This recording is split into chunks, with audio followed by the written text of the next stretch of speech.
Welcome back to our second installment of JD Tutorials presents the Roland EA7 Arranger keyboard. Now that you've gotten a look where the basic buttons on the instrument are, you've probably started to wonder how you're going to be able to dive in and really get to use them.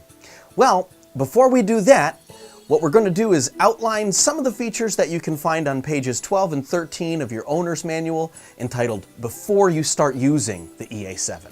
Let's start here on the right side of the instrument with the power button.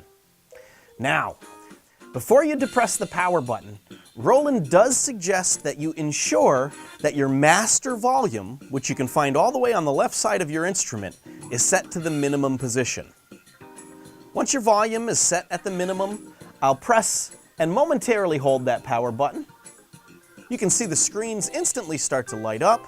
We can see the Roland name brand, the EA7 specific product name, and we get a little animation as the instrument boots up prior to showing you its default to screens. Now, while we're talking about powering the instrument on, let's also talk about, of course, its counterpart, powering it off. There is a subtle difference between powering on and powering off. You'll notice I was able to just briefly depress to power on.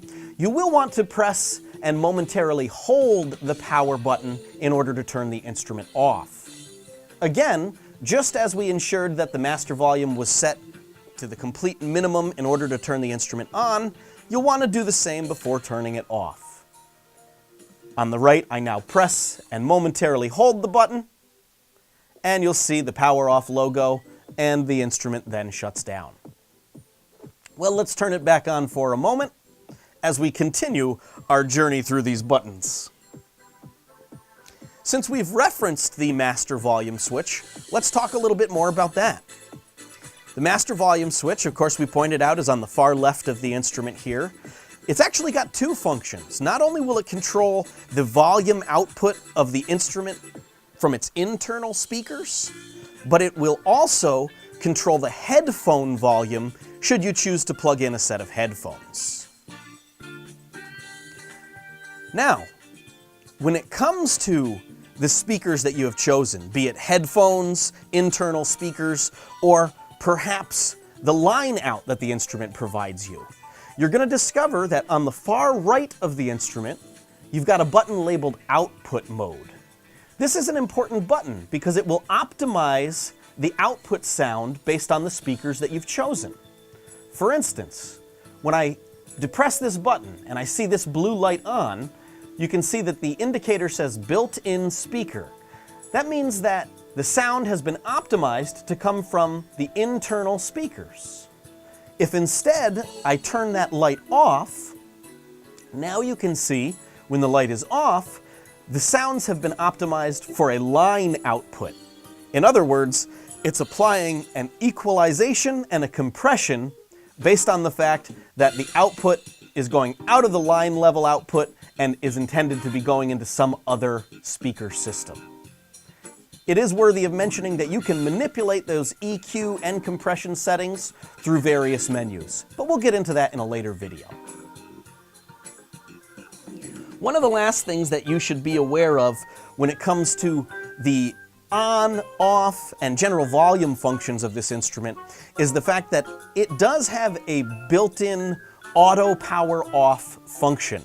It's designed, of course, to save electricity, but remember, should you have a combination of rhythm style and sounds that you've chosen that you've not yet saved, and the instrument powers down, you're going to lose your work.